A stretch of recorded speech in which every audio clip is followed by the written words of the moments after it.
उसी दौरान हमारी बात शुरू हुई थी, लेकिन उस दौरान जो हुआ इससे ज़्यादा और क्या फेस करूँगी मैं। मेरी चुन्नी मीडिया में उतरवा चुके पुलिस वाले, आप सबको पता है। फर्स्ट प्रेस कॉन्फ्रेंस में उन्होंने ज़बरदस्ती मेरी चुन्नी उतरवाई थी कि मैं प्रिया हूँ या नहीं हूँ। जहाँ हुआ वो बता दिया, कैसे हुआ वो बता दिया, कौन मेरे साथ था वो बता दिया। इससे ज़्यादा मैं क्या करूँ सर। सच को आप एक बार दबा सकते हो, 2 बार दबा सकते हो, कब तक दबाओगे? या तो मैं मरूंगी या तो मैं ख़त्म हूँ। जब तक मैं जिंदा हूँ मैं तो लड़ूंगी। मुझे कहते हैं अपनी फ्रेंड को साइड कर लो, ले दे के मामला ख़त्म करवा दो। उनके लिए कितने लोग सी वैसे? 2 लोग से सर, मोहनलाल बडोली और रॉकी मित्तल। फेक केस हो गया मेरे ऊपर, मुझे जान से मारने की धमकी दी हुई है। बहुत ਸਾਰੇ ਕੇਸ ਇਦਾਂ ਦੇ ਹੁੰਦੇ ਨੇ ਜਿਹੜੇ ਕਹਿੰਦੇ ਨੇ ਕਿ ਜਾਂ ਤਾਂ ਫਿਰ ਪੋਲਿਟਿਕਸ ਦਬਾ ਲੈਂਦੇ ਨੇ ਕਿ ਜਿਸ ਤਰੀਕੇ ਦੇ ਨਾਲ ਬਹੁਤ ਸਾਰੇ ਕੇਸ ਇਦਾਂ ਦੇ ਆਉਂਦੇ ਨੇ ਕਿ ਰੇਪ ਹੁੰਦੇ ਨੇ, ਗੈਂਗ ਰੇਪ ਹੁੰਦੇ ਨੇ ਜਾਂ ਕਤਲ ਹੋ ਜਾਂਦੇ ਨੇ। ਪਰ ਕਹਿੰਦੇ ਨੇ ਕਿ ਕਈ ਥਾਵਾਂ 'ਤੇ ਇੱਦਾਂ ਦੇ ਲੀਡਰ ਮਿਲੇ ਹੁੰਦੇ ਨੇ ਕਿ ਜਿਸ ਦੇ ਵਿੱਚ ਕੇਸ ਨੂੰ ਅੰਦਰ ਖਾਤੇ ਦਬਾ ਲਿੱਤਾ ਜਾਂਦਾ ਹੈ। ਸੋ ਇੱਕ ਇੱਦਾਂ ਦੀ ਮਹਿਲਾ ਸਾਡੇ ਨਾਲ ਹੈ ਅੱਜ ਕਿ ਜਿਨ੍ਹਾਂ ਦਾ कई साल पहला यानी आप साल 1.5 साल पिछे जाइए तो उन्हों का गैंग रेप होया, पर कहते ने कि सुनवाई किसी दिन नहीं की। हालांकि कोर्ट ने भी केस दबा दिता। कुछ नामी लीडर मिले हुए हैं, सो इसे दी जानकारी लेवांगे कि आखिर की होया सी ते हुण किदां दा चल रहा कि आखिर क्यों नहीं सुनवाई हो पा रही। सत श्री अकाल। सत श्री अकाल सर। ਕੀ ਕਹਿਣਾ ਚਾਹ ਰਹੇ ਹੋ ਕਿ ਜਿਹੜਾ ਤੁਸੀਂ ਯਾਨੀ ਪ੍ਰੈਸ ਕਾਨਫਰੰਸ ਦੇ ਵਿੱਚ ਦੱਸਿਆ ਕਿ ਗੈਂਗ ਰੇਪ ਹੋਇਆ, ਕਿੰਨੇ ਚਿਰ ਪਹਿਲਾਂ ਦੀ ਇਹ ਗੱਲ ਹੈ ਤੁਹਾਡੇ ਨਾਲ? ये सर 3 जुलाई 2023 का मामला है, रात का। तब उस रात मेरे साथ ये घटना घटी थी कसौली में जी। ਤੁਸੀਂ ਕਿੱਥੇ ਰਹਿੰਦੇ ਹੋ ਉੱਦਾਂ ਵੈਸੇ? मैं दिल्ली में रहती हूँ सर। ਕਿਹੜੇ ਲੋਕ ਸੀ ਜਿਸ ਤਰ੍ਹਾਂ ਤੁਸੀਂ ਇਲਜ਼ਾਮ ਲਗਾ ਰਹੇ ਹੋ ਕਿ ਪੋਲਿਟਿਕਸ ਲੀਡਰ ਨੇ, ਸਿੰਗਰ ਵੀ ਹੈ ਤੇ ਇੱਕ ਬੀਜੇਪੀ ਲੀਡਰ ਦੀ ਵੀ ਤੁਸੀਂ ਗੱਲ ਕੀਤੀ, ਮੈਂ ਕਿਹਾ ਦੱਸ ਦੋ ਨਾਮ ਲੈ ਕੇ। सर मोहनलाल बडोली और रॉकी मित्तल और जय भगवान, उसका असली नाम जय भगवान है जी। मुझे उनके बारे में उस टाइम नहीं पता था, ठीक है। उस टाइम वो वहाँ थे, अवेलेबल थे, पूनम मेरे साथ थी। एक्चुअल में बातचीत चालू हुई, पूनम इंटरेक्ट हो गई कि हाँ अट्रैक्ट हुई कि वो सिंगर है, बात करते हैं, फ़ोटोज़ खिंचा लेते हैं। उसी दौरान हमारी बात शुरू हुई थी, दैट्स इट। लेकिन उस दौरान जो हुआ वो मैं भूल नहीं सकती सर। आप सबको पता है मैंने केस फाइल किया हुआ है, उस केस में सारा सच लिखा हुआ है मैंने, जो बयान दिया है जी। ਆਪਣੀ ਜ਼ੁਬਾਨੀ ਕੋਈ ਗੱਲ ਨਹੀਂ ਤੁਸੀਂ ਬਿਆਨ ਕਰ ਸਕਦੇ ਹੋ ਕਿ ਉਸ ਸਮੇਂ ਕਿਸ ਤਰ੍ਹਾਂ ਮੁਲਾਕਾਤ ਹੋਈ ਔਰ ਕਿਸ ਤਰੀਕੇ ਦੇ ਨਾਲ ਜਿਹੜੀ ਉਹਨਾਂ ਨੇ, ਕਿਉਂਕਿ ਅੱਜ ਕੱਲ੍ਹ ਬਹੁਤ ਸਾਰੇ ਲੋਕ ਇੱਦਾਂ ਦੇ ਨੇ ਕਿ ਯਾਨੀ ਕੇਸ ਇੱਦਾਂ ਦੇ ਆਉਂਦੇ ਨੇ ਕਿ ਜਿਸ ਤਰ੍ਹਾਂ ਤੁਸੀਂ ਕਿਹਾ ਕਿ ਫੋਟੋ ਖਿਚਾਉਣੀ ਸੀ, ਇੱਕ ਸਿੰਗਰ ਹੈ, ਫਿਰ ਬਾਅਦ ਦੇ ਵਿੱਚ ਉਹਨਾਂ ਦਾ ਯੂਜ਼ ਕੀਤਾ ਜਾਂਦਾ ਕਿ ਨਹੀਂ ਯਾਰ ਇੱਕ ਫੈਨ ਦੇ ਤੌਰ ਤੇ ਤੁਸੀਂ ਚਲੋ ਇਹ ਕੀਤਾ ਕਿ ਫੋਟੋ, ਪਰ ਬਾਅਦ ਦੇ ਵਿੱਚ ਕਿਸ ਤਰ੍ਹਾਂ ਦੇ ਕਲਾਕਾਰ ਨਿਕਲਦੇ ਨੇ ਕਿ ਬਹੁਤ ਸਾਰੇ ਇੱਦਾਂ ਦੇ ਗਲਤ कुड़ियाँ भी हत्थे चढ़ जाए जिदा तुसी तुहाडे नाल हो। जी सर, क्यों नहीं सर, मैं तो हिम्मत कर रही हूँ, आगे बढ़ रही हूँ, सच का सामना कर रही हूँ। लेकिन कुछ लोग तो हैं डर के मारे सर। आप देख रहे हैं मुझ पर कितना प्रेशर है। मेरे पास फेक केस हो गया मेरे ऊपर, मुझे जान से मारने की धमकी दी हुई है। कई टाइम पहले मेरे घर के नीचे गाड़ियाँ खड़ी रहती थी HR नंबर की, सिर्फ मुझे डराने के लिए कि मैं पीछे हट जाऊँ। मेरे घर तक चीज़ें पहुँची, मेरे घर तक धमकियाँ जा चुकी हैं सर।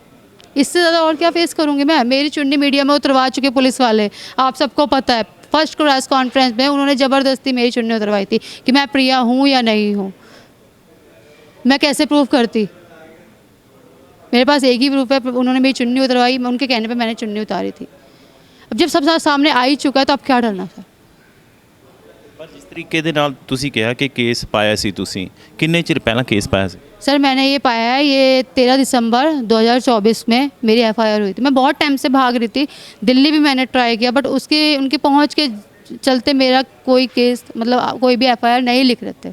और जब मैं भाग रही थी तभी उसी दौरान उन्होंने मुझे ये झूठे केस में फंसा दिया, पंचकुला मेरी फ्रेंड को बुला जी। अच्छा, पर वो तो जिस तरह न्यूज़ की खबर आ रही सी, कहते कि तुसी प्रूफ नहीं यानी दे पाए कोर्ट दे विच कि उहदे च कुछ निकला ही नहीं हैगा कि कुछ होया नहीं हैगा इस तरह का। उस टाइम सर मेरे पास एक बात है, जब FIR कराई, FIR में तो कोई सबूत नहीं दिया था। सबूत दिया जाता है कोर्ट में। FIR सिर्फ हमारे हक के लिए एक शुरुआत होती है, ठीक है। कोर्ट में मामला जाते ही मेरे खिलाफ इन्होंने फेक केस कर दिया। जब मैं पुलिस से कंटिन्यू टच में थी, मैं रिकॉर्डिंग सुनाती हूँ सर आपको, मेरे पास रिकॉर्डिंग्स हैं कि मैं पुलिस से कंटिन्यू टच में थी, वहाँ की पुलिस से, कि मेरे केस में क्या बन रहा है, क्या अपडेट है, आप मुझे बताइए।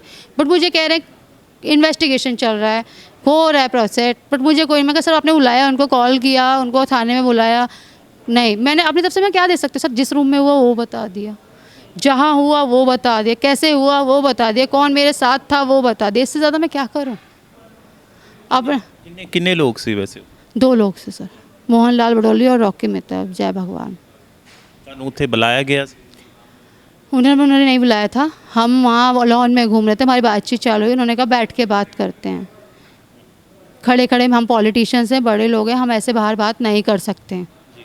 तो हमें भी एक लगा कि हाँ चलो बड़े लोग हैं, बैठ के बात कोई बात नहीं, लेकिन ये नहीं पता था उनके अंदर इतनी गंदगी भरी हुई है, इतने गलत लोग हैं वो, मुझे नहीं आइडिया था। अगर मुझे पता होता मैं कभी ज़िंदगी में ऐसा सोचती ही नहीं। मैं उनके फेवर में, मैं तो सर अच्छा सोच रही थी ना कि बीजेपी सरकार की फ़ैन हूँ मैं, वो उस पार्टी से थे, तो मैंने अच्छा सोचा कि चलो फ्यूचर में मतलब कभी काम आएगा, बातचीत अगर हो रही है तो फ्यूचर में एक सब हमारे पास भी कुछ होगा कि हाँ भाई मैं किसी अच्छे बंदे को जानती हूँ। हर कोई बंदा चाहता है फ्यूचर में कोई हमारा ऐसा बंदा हो जो मतलब ऐसे लोग हों जिन जानकारी हो कि वो हमारी हेल्प कर सके कुछ।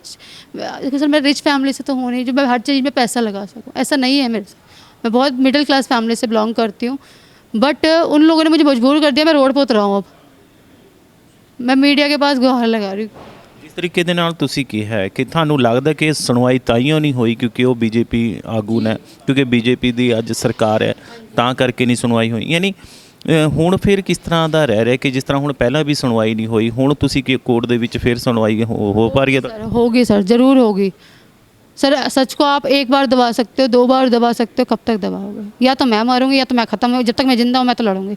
यहाँ बंद हो जाएगा, मैं हाई कोर्ट जाऊँगी, सुप्रीम कोर्ट जाऊँगी, राष्ट्रपति जाऊँगी, राष्ट्रपति के घर जाना पड़े, प्रधानमंत्री के घर जाना पड़े, जहाँ जाना पड़े मैं जाऊँगी। मैं हर दरवाज़ा खटखटाऊँगी, मैं पीछे नहीं हटूँगी। ਧਮਕੀਆਂ ਕਿੱਦਾਂ ਦੀ ਆ ਰਹੀਆਂ ਤੇ ਇਹ ਤੁਹਾਡੇ ਫਰੈਂਡ? हाँ जी, ये मेरी फ्रेंड है, इनको एक अननोन नंबर से कॉल आता है, 2 नंबर से आता है। ये बताएंगे ਕਿੱਦਾਂ ਦੀ ਧਮਕੀਆਂ ਆਉਂਦੀਆਂ ਨੇ ਤੁਹਾਡੇ ਕੋਲ? मुझे कहते हैं अपनी फ्रेंड को साइड कर लो, ले दे के मामला ख़त्म करवा दो, उनके लिए कोई नहीं है 1-2 करोड़ उनको मरवा देंगे, आप ऐसा करो समझा दो। मैंने बोला कि सर मेरे पास कॉल मत करो, कोई भी हो, मैं उनको नहीं जानती हूँ, मैं दिल्ली जाके FIR करूँगी, उसकी नंबर की जांच होगी, फिर तो सर पता चलेगा किस नंबर। ਅੱਛਾ, ਤੁਹਾਨੂੰ ਪੈਸਿਆਂ ਦੀ ਵੀ ਉਹ ਕੀਤੀ ਗਈ ਹੈ ਕਿ ਇੰਨੇ ਪੈਸੇ? कोई वो नहीं बताएगा इतना अमाउंट देंगे हट जाओ, बस ये कहते पैसे ले दे के हट जाओ, पीछे हट जाओ, अपनी फ्रेंड को समझाओ। मैंने कि मेरा कोई इसमें रोल नहीं, मुझे क्यों कॉल करा जा रहा? ਤੁਸੀਂ ਨਾਲ ਸੀ ਉਸ ਸਮੇਂ? नहीं सर मैं नहीं थी उस टाइम। ਤੁਹਾਡੇ ਨੰਬਰ यानी उस तरह ਨਾਲ ਤੁਸੀਂ? पुलिस थाने में गई थी, वहाँ जब इन्वेस्टिगेशन के लिए मुझे बुलाया गया था तो मैं इनको लेके गई थी। वहाँ उन्होंने इन्वेस्टिगेशन के दौरान मेरे आईओ ने उनका कॉन्टैक्ट नंबर और एड्रेस लिया था कि लिखवाया जाता, फॉर्मेलिटी है, बट फिर वो लॉयर के पास कैसे गया?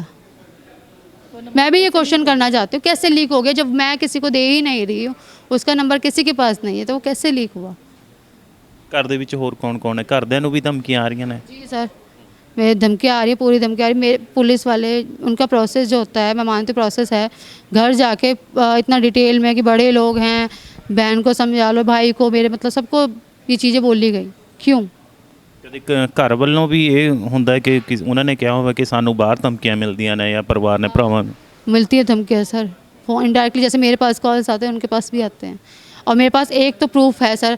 इनडायरेक्टली जो कॉल्स आते हैं वो तो मैं सब जब कंप्लेन कराऊंगी सब दूंगी ही, ठीक है, बट एक प्रूफ मेरे पास ये है कि मेरे पास पैसे के लिए प्रूफ है पुलिस के खिलाफ, और जो लॉयर बात कर रहे हैं उनके बारे में मुझे पता है, क्या उनके बातचीत साठगांठ हुई है, उनका समधी वहाँ क्यों आया इनसे मिलने, ये सब मैं कोर्ट में सब पेश करूँगी इस खिलाफ। ਹੁਣ ਫਿਰ ਕਿੱਦਾਂ ਦੀ ਅੱਗੇ ਕਾਰਵਾਈ ਰਹਿਣ ਵਾਲੀ ਹੈ ਤੇ ਕਿਸ ਤਰ੍ਹਾਂ ਦਾ, ਜਿਸ ਤਰ੍ਹਾਂ ਜਿਹੜਾ ਤੁਸੀਂ ਮੰਗ ਰਹੇ ਹੋ कि सानू इंसाफ कितना मिलना चाहिए, किस तरह का रह रहा है अगे? सर अभी मेरे केस में रिवीजन पे ऑर्डर जारी हुआ है, सेशन कोर्ट ने लोअर कोर्ट को ऑर्डर किया है फाइल सबमिट करने के लिए, बाकी 10 जून को उसकी सुनवाई है, देखते हैं आगे क्या होता है। सर मैं तो सिर्फ सर हक के लिए लड़ रही हूँ, गुहार लगा सकती हूँ बस, बाकी न्यायपालिका और सरकार पुलिस पे पूरा भरोसा है।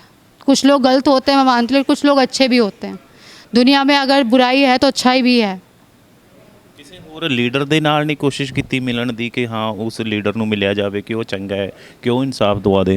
नहीं सर देखो, मैं अपने हक के लिए लड़ सकती हूँ, किसी से मिल के मुझे हक मिलेगा ऐसा लोग और बातें बनाएंगे। अभी ऑलरेडी कह रहे हैं मैं झूठ बोल रही हूँ, ठीक, मैं झूठ बोल रही हूँ तो क्यों नहीं आते वो लोग सामने? मैं तो एक बात मानती हूँ, क्यों नहीं आते सामने? ਤੁਸੀਂ ਮੈਰਿਡ ਹੋ ਜਾਂ ਅਨਮੈਰਿਡ ਹੋ ਤੇ ਕਿੰਨੀ ਉਮਰ ਹੈ? मेरी 29 साल उम्र है ਮੈਰਿਡ ਹੋ? जी। ਬੱਚੇ ਵੀ ਨੇ? जी, एक बच्चे मेरे। So thank you. ਸੋ ਤੁਸੀਂ ਕੀ ਕਹਿਣਾ ਚਾਹੁੰਦੇ ਹੋ ਇਸ ਗੱਲਬਾਤ ਬਾਰੇ? ਸੋ ਆਪਦੇ ਕਮੈਂਟ ਕਰਕੇ ਵਿਚਾਰ ਜ਼ਰੂਰ ਸਾਂਝੇ ਕਰੋ। ਸੋ ਜਿਨ੍ਹਾਂ ਨੇ ਸਤਰੰਗ ਕਟਸ ਨੂੰ ਹਜੇ ਤੱਕ ਸਬਸਕ੍ਰਾਈਬ ਨਹੀਂ ਕੀਤਾ, ਸਬਸਕ੍ਰਾਈਬ ਜ਼ਰੂਰ ਕਰ ਲਓ। ਮਿਲਾਂਗੇ ਅਗਲੀ ਵੀਡੀਓ ਦੇ ਵਿੱਚ। ਦਿਓ ਇਜਾਜ਼ਤ। ਮੇਰੇ ਸਹਿਯੋਗੀ ਬਲਵਿੰਦਰ ਆਰੇ ਦੇ ਨਾਲ। ਸੋਨੂੰ ਜਾਂਸਲਾ ਦੀ ਰਿਪੋਰਟ, ਚੰਡੀਗੜ੍ਹ।